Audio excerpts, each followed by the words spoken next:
seem to almost suggest that they come to your countries with a lesser breed of values. No, I don't think I said that at any point, and that's another time you've tried to put something in my mouth. I said, and before we got all confrontational, which you did from the get-go, I said what the problem is here is that these things are all rubbing against each other. Today, we have a compelling discussion for you. In this video, Douglas Murray, the acclaimed author and political commentator, takes on a Muslim activist in a heated debate.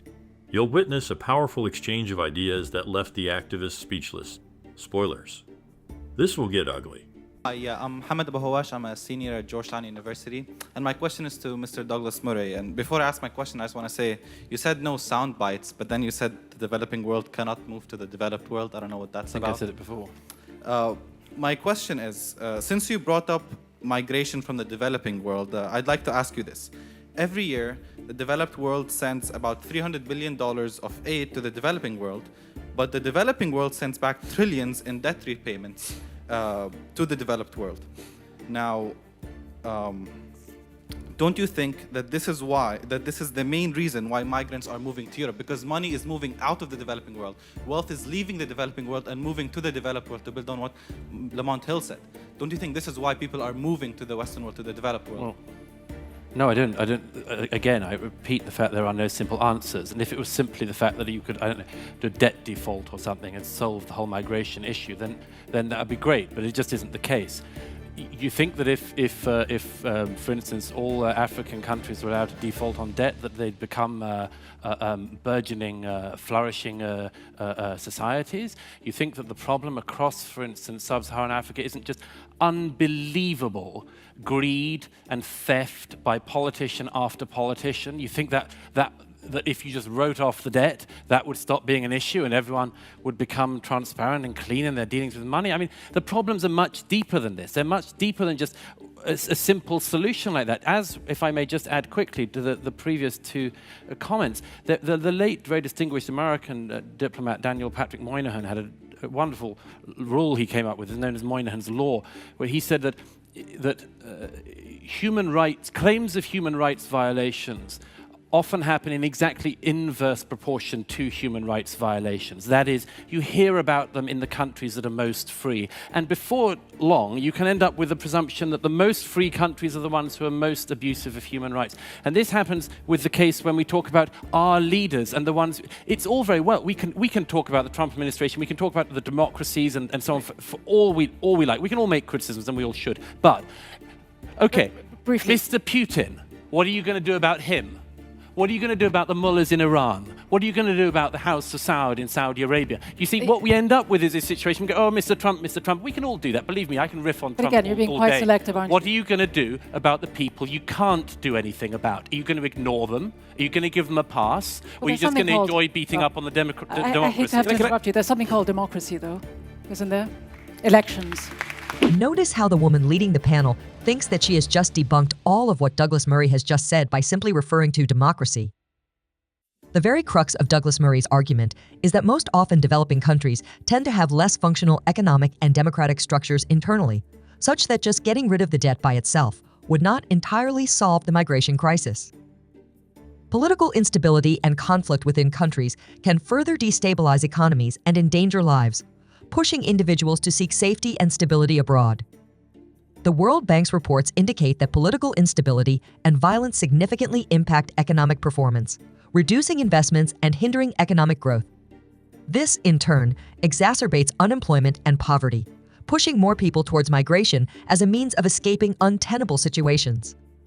This debate is about to get even more heated. Another question, please. So I'm going to talk briefly about my mother's experience as an immigrant, and I want to touch here on something that Mark Lamont Hill said, this power of education and telling people how refugees fit into the wider context of economic development. Here's why I'm very skeptical about that. Because when my mother arrived in the UK and her parents arrived in the UK, people still called them dirty packies.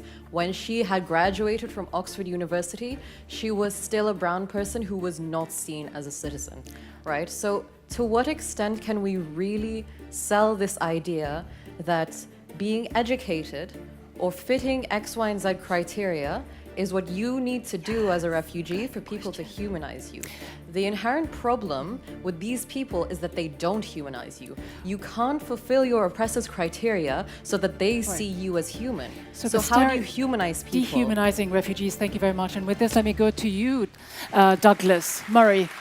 Because much of your argument, Douglas, seems to be about the us versus them, the fact that, you know, we have our own values, our own Britishness, our own virtues, and they will come to our shores with their values, their tradition. They come to your countries with a lesser breed of values. No, I don't think I said that at any point, and that's another time you've tried to put something in my mouth. So when you talk about the difference in values, what do you suggest? Look, first of all, I didn't say that. I said that there are challenges because we do know that there are challenges, and let's just be frank about this. I mean, for instance, I've been in the Gulf for the last week or so. I see more burqas in my home city of London than I have seen in the Gulf in recent days, certainly here in Doha. Now, I can't say I'm delighted by the sight of more and more burqas in London.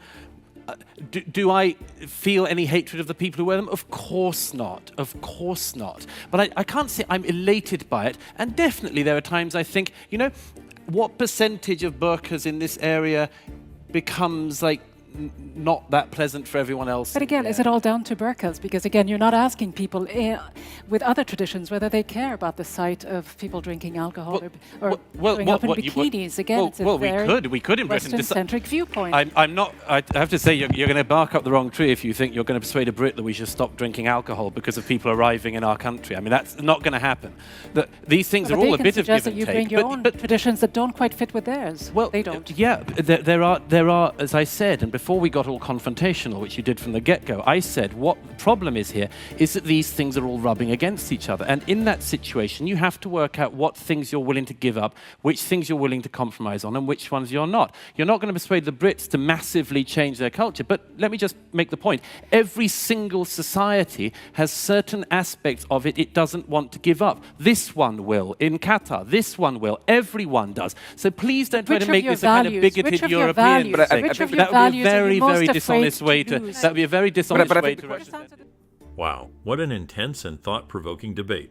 Douglas Murray certainly brought a lot of compelling arguments to the table, and the reactions from the activists were just so weak. We hope this discussion has given you a lot to think about.